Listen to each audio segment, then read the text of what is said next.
Wow.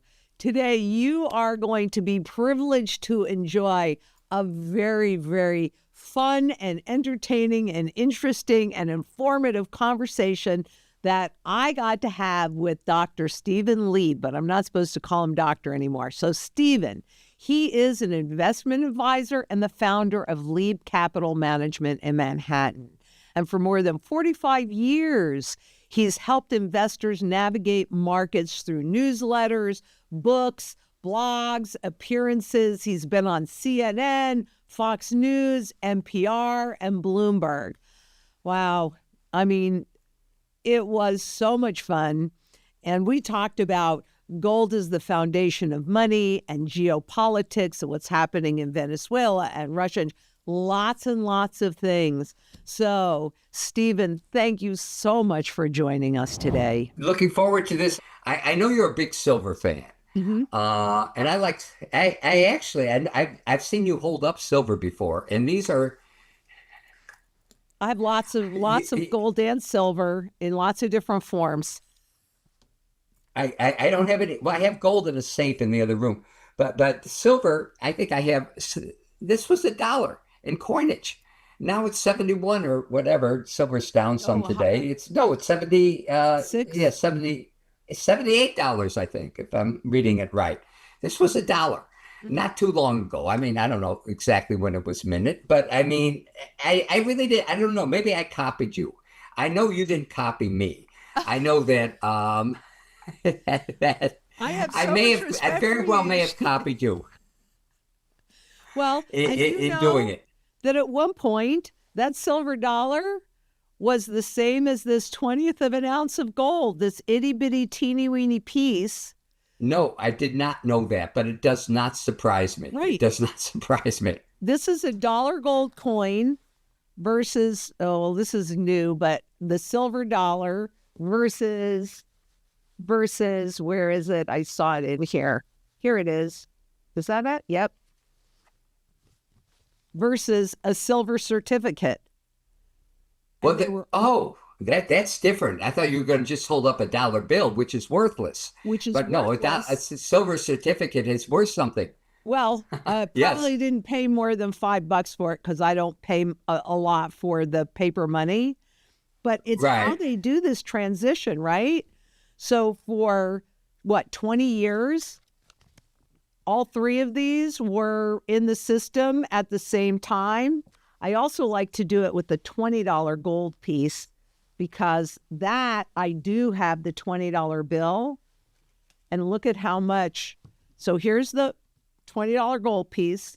This is a $20 That must be a gold fortune today, the $20 gold piece. And this is a $20 Federal Reserve note. Look at how much alike they look. It's unbelievable. Yep.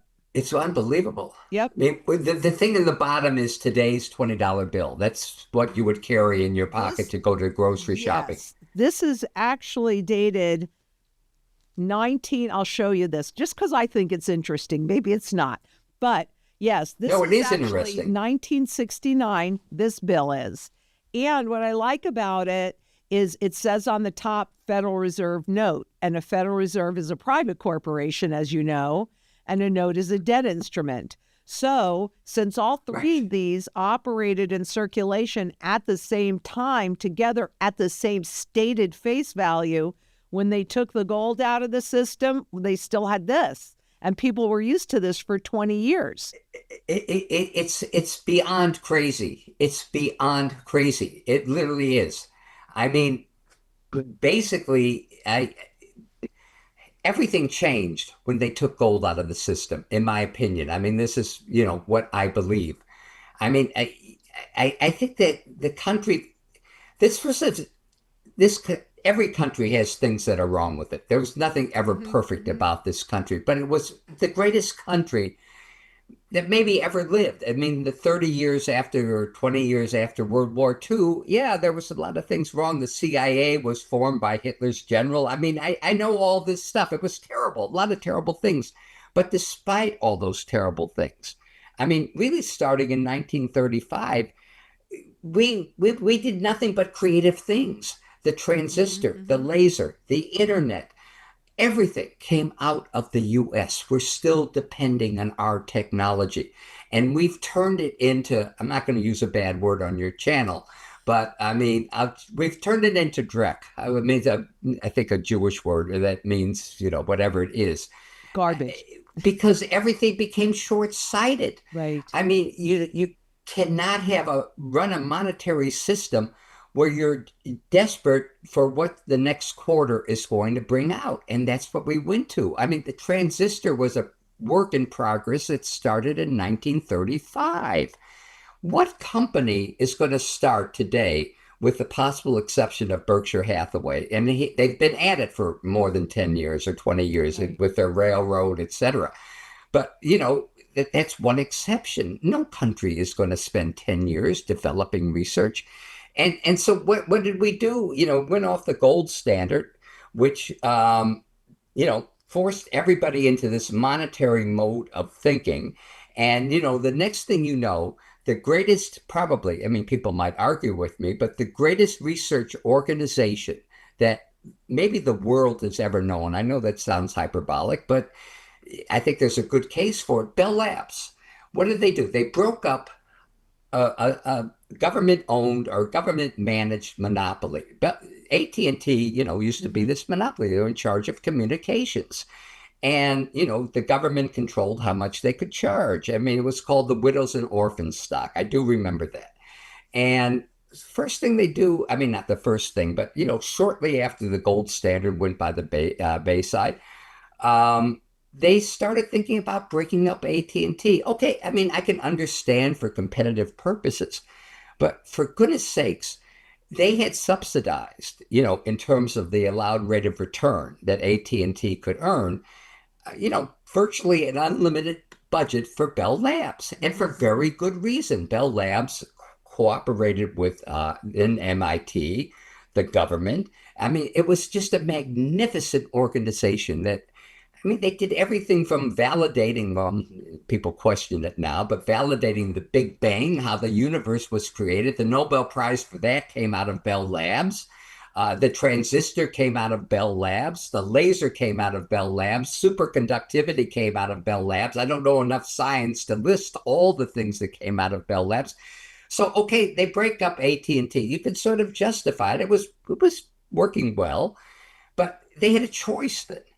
What do they do with Bell Labs? Bell Labs has never been competing with anybody, and they were part of, I think, General Electric, technically. Well, they left it part of General Electric. General Electric had never competed with anybody. It was very easy to put Bell Labs, to create a separate organization for them where all the Bell companies, cooperated and supported Bell Labs for the good of the country, because you need long-term research. I mean, when we were on the gold standard, the government did the research. They didn't have a profit and loss statement. But once we went off the gold standard, corporations started doing the research. What do you think is going to happen to Microsoft if they disappoint by 20%? But it's going to fall by 40%. I don't know. I'm making up numbers. Right. But, Buffett, and strangely enough, the only other person that sort of followed that advice was Jeff Bezos. And look what happened to him. He did pretty well. I mean, his first letter to shareholders was, if you want immediate results, sell your stock. I don't want you as a shareholder. But you have two exceptions out there. And you have a country that has fallen. I mean, it brings tears to your eyes. I mean, how can Russia and China in, 25 years, a little more than a generation, pass us? How is that possible? It's impossible to believe. I mean, it took hard work to do it. But getting back to what I was saying about General Electric, I mean, keeping the Bell Labs subsidiary with the one company that was not, competing, or was competing. I'm sorry, that was competing. The company that made all the wiring for AT&T, they didn't have a chance. All of a sudden, they're in the world and they're competing. I think in 3 years, there's no more Bell Labs. Now Bell Labs is like, to call it a rump of what it once was is to exaggerate its importance. I believe it's part of Nokia, somewhere in the Scandinavian countries, doing nothing at all. That's what we did. with the greatest research organization that may have ever lived. And that all happened after gold. It happened after the government gave up on research, etc. How can you not like gold? With that in mind. I mean, seriously. Well, It, I it, don't think it's a coincidence that the era of perpetual war coincided with the era of perpetual central banking, which obviously was something that didn't happen before the Federal Reserve. They had a short-term charter because governments knew that they would go into war, hyperinflate the currency, and they needed someone to blame it on. So mhm. and I like the point that you made about the short-termism, because that's really what started to happen is that, It's horrifying. yeah, and you have to be careful of what you ask for, right? So and Right. frankly, this is something that has me very concerned today, but we've been trained over all this time, thanks to the corporate structure that has taken over, right? Thinking shorter and shorter and shorter and shorter term. Now, that actually began, reading the documents when they first set the system up. What they said was, if we can make people have to work more to maintain their standard of living because inflation robs them of that, then they will have less time to pay attention to what we're doing. And I think that was the start of the It's interesting. yeah, I mean, it is really fascinating. I think that was the start of the short-termism.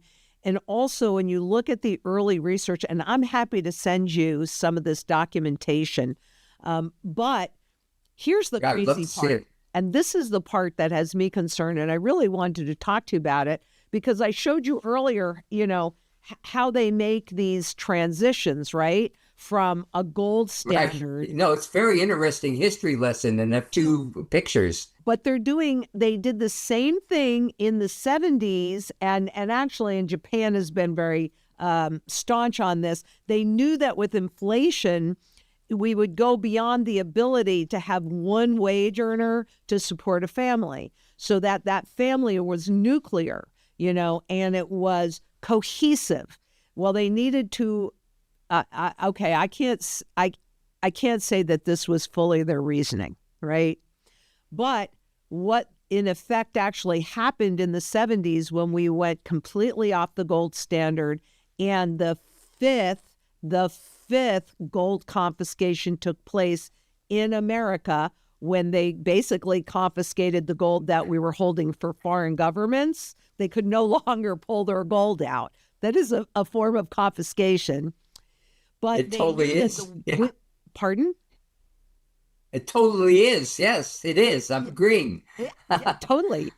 But it forced the women into the workforce, which also then broke down the nuclear family. I know you remember the term latchkey kids.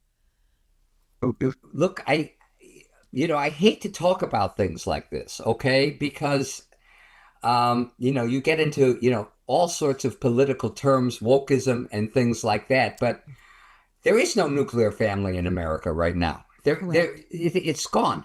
It's completely gone.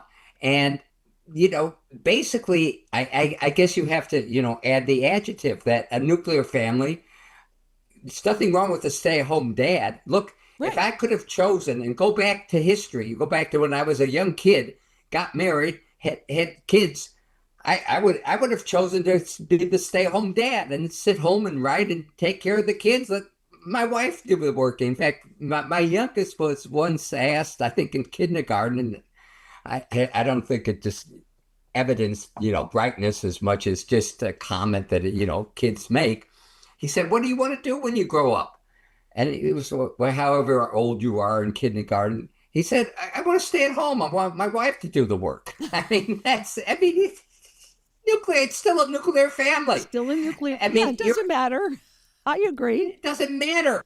I mean, that's why I was catching myself because I'm saying I better be careful. I don't want to embarrass Lynette and, make some sort of anti-feminist comment or something like that, but it's not. I mean, it's wonderful to be able to stay home and take care of your kids. I would have chosen it. Right. And you're totally right. I never thought about that. It did destroy the nuclear family. It made two wage earners. And all of a sudden, somebody you don't know is raising your children. That doesn't Exactly. make a lot of sense. It really Exactly. doesn't. You're totally right. Now let's fast forward to today, right? That was yesterday. That was I don't know if I want to go that far. Unless you're going to let me rent a house from you on a farm somewhere. I don't know if I want to go to we today. can But talk about that. But today, I mean, if it didn't happen 2 seconds ago, it's old news, right? All of the scrolling, etc. One of the things that makes me very concerned is that we are no longer teaching people how to think for themselves. Now, that started back then. Lynette, I could be quoting myself. I mean, this is such a big issue for me. I mean, Huge. basically, I have my degrees in psychology. I mean, we're Skinnerians. I mean, Skinner was this fellow at Harvard that did not a bit of work on human beings, did a ton of work on pigeons. Everything was stimulus response. And that basically, I mean, I could show you a book if I can find it in all these books. That's the basis of our education today. And one of the most striking figures, and I actually had to double check. I knew China was doing very well in education because they have a meritocratic, I don't pronounce words very well, but a meritocracy. That's been China's history for 5,000 years. And they do very, very well in education. Mm-hmm. Russia, not so much. I mean, Russia's complicated because there's the Soviet Union, which is one thing, and now there's Russia, which is something else.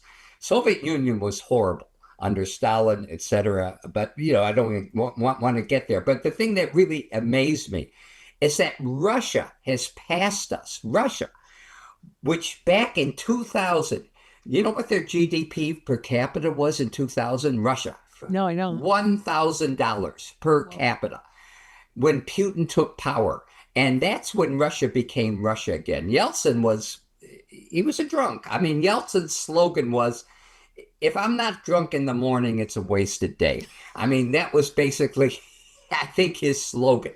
I mean, Putin is really a dead serious man. And I'm not, singing his praises. I'm sure, he can do monstrous things. But I really haven't heard him break a lot of promises, to be very honest with you. But I'm sure, I don't want to get into that. But he took whatever it was, he took Russia from $1,000 a day GDP to a country today that is, in terms of military technology, and I'm just reporting facts, not my opinion. I don't know enough to have an opinion on this stuff. They're ahead of us. They're way ahead of us with this Oreshnik missile. I mean, these two strategic weapons that they came up with, the Poseidon, which is which is powered by a little nuclear reactor that can cross the sea and basically drop megatons on on the East Coast. And this other strategic weapon that can hover at 15 stories, hover over the White House, and we won't be able to pick it up with a radar. What happened to our technology? There's two questions here. How did Russia do this? Well, they did it because I think, were protecting their homeland for once. I mean, the Soviet Union was never Russia. It was a completely different thing. It was just a collection of republics. And Russia was at the center of it. Ukraine and Russia, people get these places mixed up. They're not the same. I mean, Ukraine hates Russia. They've always hated Russia. They were a forced republic of Russia. I mean, there's so much. I mean, what can I say? I could sum it up by saying the only way you can get by successfully in today's world is be your own doctor. I'm not saying you don't consult other doctors. Be your own nutritionist. Be your own historian. Take responsibility, for what's happening. And, I look at myself and I think I have a, fairly successful record, et cetera, et cetera.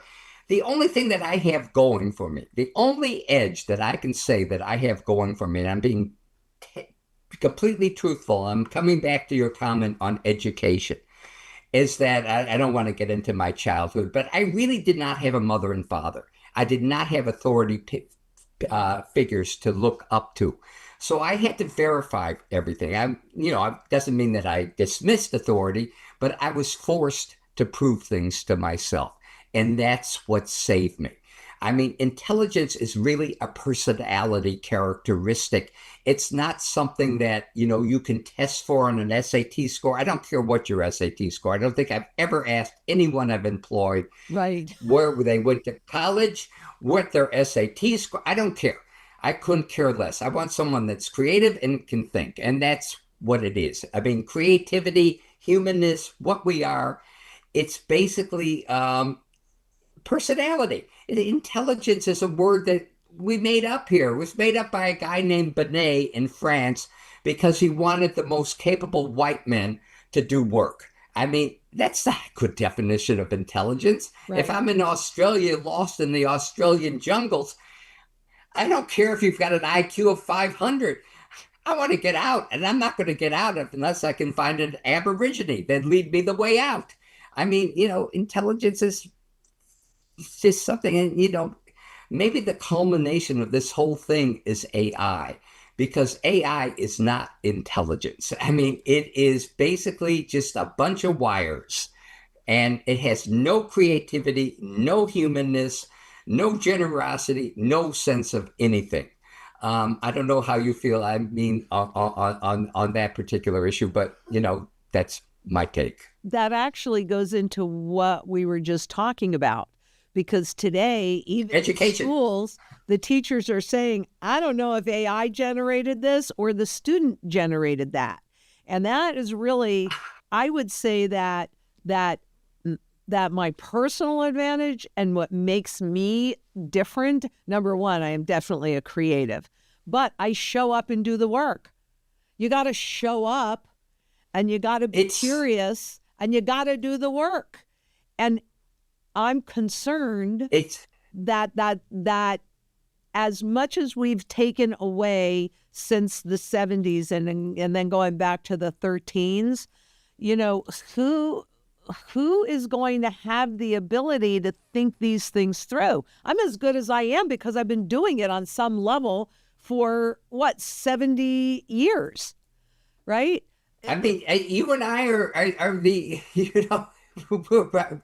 I wasn't always, interested in gold, but we've been involved in the same A business. I curiosity, just wasn't right? smart enough to see gold was an answer, but somewhere along the line, I realized that gold was utterly necessary Yep. because I think a country, and this is my own wacky thinking, if you even want to call it so, but I think a country, in order to succeed, has to have a spiritual underpinning.